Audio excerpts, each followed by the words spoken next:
At 2:10 p.m. on the 5th of December 1945, 5 U.S. Navy training planes took off in clear weather from Fort Lauderdale, Florida. The planes flew east over the coast and disappeared. The group was Flight 19, on a run between Florida and the Bahamas. Lieutenant C.C. Taylor was the group leader. 5 दिसंबर 1945 को दोपहर 2:10 बजे 5 अमेरिकी नौसेना प्रशिक्षण विमान स्पष्ट मौसम में फ्लोरिडा के फोर्ट लॉडरडेल से उड़ान भरते हैं। ये विमान तट के ऊपर पूर्व की ओर उड़ते हैं और गायब हो जाते हैं। यह समूह फ्लाइट 19 था, जो फ्लोरिडा और बहामस के बीच उड़ान भर रहा था। Lieutenant C.C. टेलर इस समूह के नेता थे। At about 3:40, Taylor reported that his compasses were not reading properly. The other pilots followed their leader aimlessly, first east, then west, then northeast over the ocean, as Taylor tried to get his bearing by radio. Then suddenly, Taylor was heard to give orders to ditch. करीब 3:40 बजे Taylor ने report किया कि उनके compass ठीक से काम नहीं कर रहे थे। बाकी पायलट अपने नेता का अनुसरण करते हुए बिना किसी दिशा के पहले पूर्व की ओर, फिर पश्चिम की ओर और फिर उत्तर पूर्व की ओर समुद्र के ऊपर उड़ते गए, जबकि टेलर रेडियो के माध्यम से अपनी दिशा जानने की कोशिश कर रहे थे। फिर अचानक टेलर को यह कहते हुए सुना गया कि उन्हें विमान को जल में उतारने का आदेश देना पड़ा। Quickly, 2 giant Martin seaplanes were sent up to search for Flight 19. Several hours later, the wind became strong and visibility dropped. A return to base was ordered. Only one of the Martin seaplanes landed.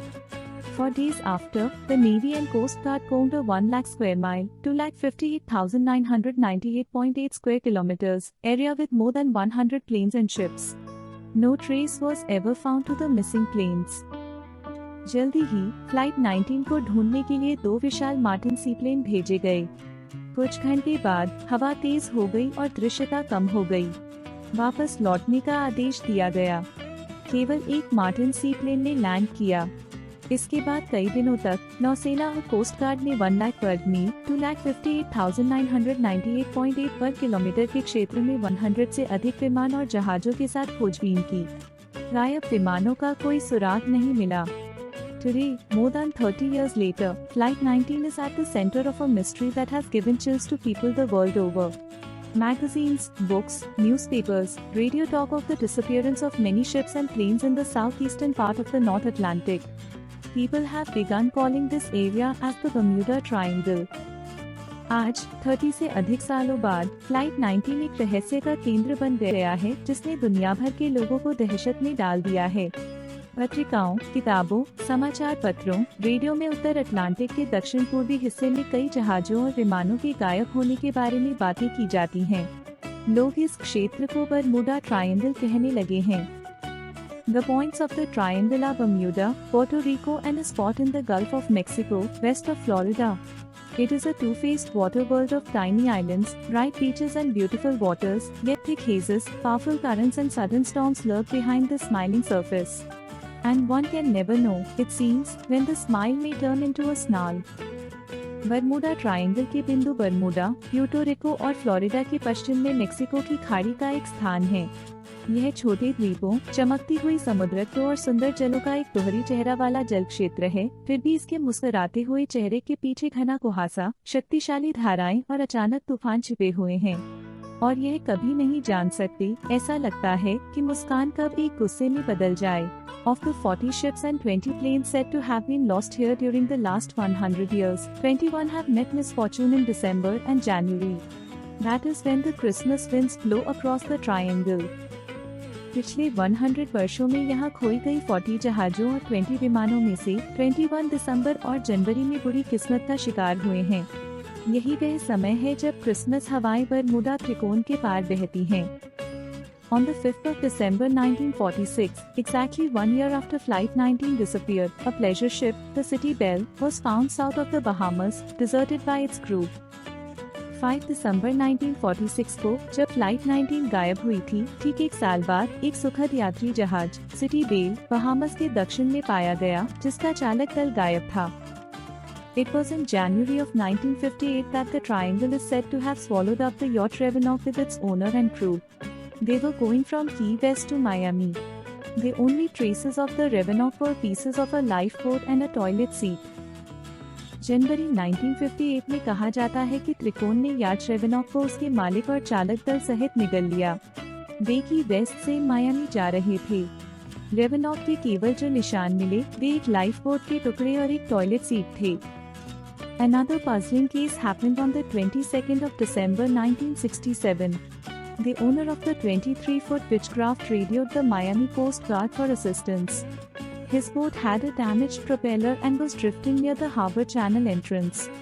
He reported that he could surely see Miami from the boat. Within 10 minutes, the Coast Guard was on the spot. No sign of the boat was found then or since. एक और रहस्यमय मामला 22 दिसंबर 1967 को हुआ। 23 feet की Beechcraft के मालिक ने मायामी कोस्ट गार्ड से मदद के लिए संपर्क किया। उसकी नाव का प्रोपेलर खराब था और वह बंदरगाह चैनल के प्रवेश द्वार के पास बह रही थी। उसने रिपोर्ट किया कि वह निश्चित रूप से नाव से मायामी देख सकता था। 10 मिनट के भीतर कोस्ट गार्ड उस स्थान पर पहुंच गया। फिर या उसके बाद नाव का कोई पता नहीं चला। Planes have completely vanished in the air above the triangle. In the summer of 1947, a U.S. Air Force superfortress disappeared 100 miles (160.93 kilometers) from the Bermuda coast. On the 30th of January 1948, a British plane with 31 passengers aboard vanished after radioing Bermuda that all was well. In December 1948, the pilot of a DC-3 bound from San Juan to Miami reported the lights of Miami in sight. The passengers were singing Christmas carols. All was calm, all was bright, but the plane was never heard from again. विमान पूरी तरह से त्रिकोण के ऊपर हवा में गायब हो गए हैं। 1947 की गर्मियों में एक यूएस एयरफोर्स सुपरफोर्ट्रेस बरमूडा तट से 100 मील 160.93 किलोमीटर दूर गायब हो गया। 30 जनवरी 1948 को एक ब्रिटिश विमान जिसमें 31 यात्री सवार थे बरमूडा से ये रिपोर्ट करने के बाद गायब हो गया कि सब कुछ ठीक था। दिसंबर 1948 में सैन जुआन से मायामी जा रहे एक DC-3 के पायलट ने मायामी की रोशनी देखी। यात्री क्रिसमस कैरल गा रहे थे। सब कुछ शांत था, सब कुछ रोशन था, लेकिन उसके बाद विमान का कभी कोई पता नहीं चला। What happened to these ships and planes? Some people say that spaceships swooped down and gobbled up the ships and planes. Some believe the triangle surrounds a giant tunnel leading to the center of the earth. इन जहाजों और विमानों के साथ क्या हुआ? कुछ लोग कहते हैं कि अंतरिक्ष यान ने आकर जहाजों और विमानों को निगल लिया। कुछ मानते हैं कि त्रिकोण के अंदर एक विशाल सुरंग है जो पृथ्वी के केंद्र की ओर जाती है। Others believe the mysteries can be explained by natural causes. For example, there is a logical explanation for the vanishing crew of the City Bell. Battered by a sudden storm, ship radioed for help. The message was picked up by an American base, and the ship's crew was rescued. अन्य लोग मानते हैं कि इन रहस्यों को प्राकृतिक कारणों से समझाया जा सकता है। उदाहरण के लिए, सिटी बेल के गायब हुए चालक दल का एक तार्किक समाधान है। एक अचानक तूफान से परेशान होकर जहाज ने मदद के लिए रेडियो किया। संदेश एक अमेरिकी बेस द्वारा प्राप्त किया गया और जहाज के चालक दल को बचा लिया गया। The Straits of Florida are among the busiest waterways in the world. In the haze often found here, large ships sometimes run down smaller ones with no more than a light, unnoticed bump. From the bits found from the Revenant, the Coast Guard thinks that is what could have happened to the unlucky boat. Florida के जलडमरोंडू में दुनिया के सबसे व्यस्त जलमार्गों में से एक है। यहाँ अक्सर पाए जाने वाले कुहासे में बड़े जहाज कभी कभी छोटे जहाजों को हल्की अनदेखी टक्कर से रौंद डालते हैं। रेवेनॉक के जो टुकड़े पाए गए उनसे कोस्ट गार्ड का मानना है कि यही वह चीज हो सकती है जो उस दुर्भाग्यपूर्ण नाव के साथ हुई। The loss of the Beechcraft is another case that can be explained by natural causes. The night was windy. A damaged propeller slowed down the boat.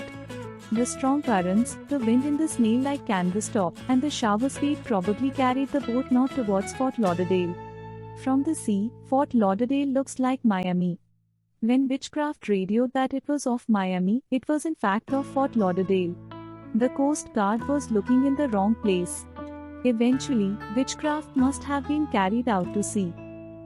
Beechcraft के गायब होने का मामला भी प्राकृतिक कारणों से समझाया जा सकता है। रात बहुत बवंडर वाली थी। एक खराब प्रोपेलर ने नाव की गति को धीमा कर दिया। तेज धाराएं, स्नेल जैसी कैनवास छत में हवा और बारिश की गति शायद नाव को उत्तर की ओर फ्लोरिडा के फोर्ट लॉडरडेल की तरफ ले गईं। समुद्र से फोर्ट लॉडरडेल मायामी जैसा दिखाई देता है। जब विजयक्राफ्ट ने यह रिपोर्ट किया कि वह मायामी के पास है, तो वह वास्तव में फोर्ट लॉडरडेल के पास था। कोस्ट गार्ड गलत जगह तलाश रहा था। अंततः विजयक्राफ्ट को समुद्र की ओर बहा लिया गया होगा। Even long-time pilots can run into trouble in such an unpredictable area. The superfortress that vanished in 1947 must have run into a storm and been destroyed. यहाँ तक कि अनुभवी पायलट भी इस अप्रत्याशित क्षेत्र में मुसीबत में पड़ सकते हैं। 1947 में जो सुपरफोर्ट्रेस गायब हुआ था, वह शायद एक तूफान में फंसकर नष्ट हो गया होगा। Explaining the lost DC-3 and its Christmas singles, a Coast Guard captain says, before takeoff the pilot reported that his radio batteries were weak. Then the wind shifted strongly. Instead of being over South Florida, he was probably over the Gulf of Mexico and mistaking the lights of Key West for Miami. Finally, he ran out of gas and crashed. गायब हुई DC-3 और इसके Christmas गाने वालों का कारण समझाते हुए एक कोस्ट गार्ड कप्तान कहते हैं, उठान से पहले पायलट ने रिपोर्ट किया था कि उसकी रेडियो बैटरियां कमजोर थीं। फिर हवा की दिशा तेजी से बदल गई। दक्षिण फ्लोरिडा के ऊपर होने के बजाय वह शायद मेक्सिको की खाड़ी के ऊपर था और की वेस्ट की रोशनियों को मायामी समझ लिया। आखिरकार उसका ईंधन खत्म हो गया और विमान दुर्घटनाग्रस्त हो गया। Flight 19 was lost not because of supernatural forces but because Taylor lost his bearings. Had he switched to his clear emergency radio channel, shore stations could have helped him find his position.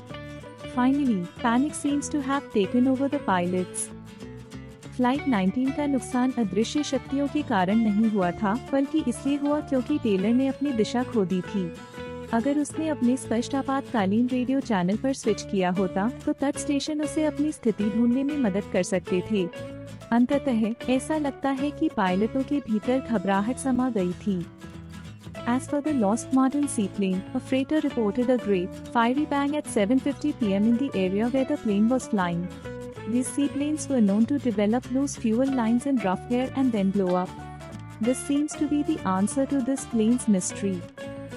जहां तक गायब हुए Martin seaplane का सवाल है, एक मालवाहक जहाज ने शाम 7:50 बजे उस क्षेत्र में एक जोरदार आग जैसी आवाज का रिपोर्ट किया था, जहां विमान उड़ रहा था।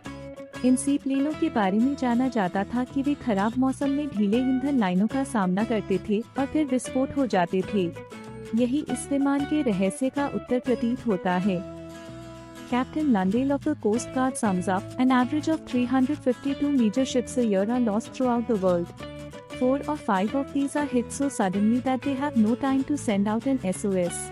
If a ship is lost in what is known as the Bermuda Triangle, the Coast Guard considers it a disaster. To someone who doesn't know the facts, it seems unbelievable. I guess anything you can't understand yourself is bound to be supernatural. Coast guard के कप्तान लोंडेल सारांश में कहते हैं, दुनिया भर में हर साल औसतन 352 बड़े जहाज खो जाते हैं। इनमें से 4 या 5 इतने अचानक मारे जाते हैं कि उन्हें SOS भेजने का समय नहीं मिलता। अगर कोई जहाज बरमूडा त्रिकोण के रूप में जाना जाने वाले क्षेत्र में खो जाता है, तो कोस्ट गार्ड इसे एक आपदा मानता है। जो कोई तथ्यों को नहीं जानता, उसे यह अविश्वसनीय लगता है। मुझे लगता है कि जो कुछ भी आप खुद नहीं समझ सकते, वह अदृश्य शक्तियों से जुड़ा हुआ है। Word meaning: disappeared, vanished from site, गायब हो गया, दृष्टि से अदृश्य हो जाना। Compasses, an instrument used for knowing directions, संचलन यंत्र, दिशा जानने के लिए इस्तेमाल किया जाने वाला यंत्र। रिच, लीव और गेट रिड ऑफ, छोड़ना, छोड़ देना या दूर करना। Trace, mark left by something, निशान, कुछ का छोड़ा हुआ mark.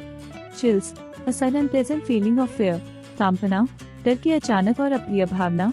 स्नाल, to make an angry sound, घुंघराना, गुस्से में ध्वनि निकालना। डिजर्टेड, लेफ्ट अलोन, परित्यक्त, अकेला छोड़ दिया गया। Crew, a group of people who work together on a ship. दल, एक समूह जो एक जहाज पर मिलकर काम करता है। Propeller, a device with blades which is attached to a boat or an aircraft. Propeller, एक यंत्र जिसमें पंख होते हैं, जो नाव या विमान से जुड़ा होता है। Swoop down, to come down upon something in a sudden swift attack. झपटना, अचानक और तीव्र हमले में किसी चीज पर नीचे आना। Haze, a light mist, धुंध, हल्की कुहासा, panic, a very strong feeling of anxiety और फियर, घबराहट, चिंता या डर का बहुत तेज एहसास।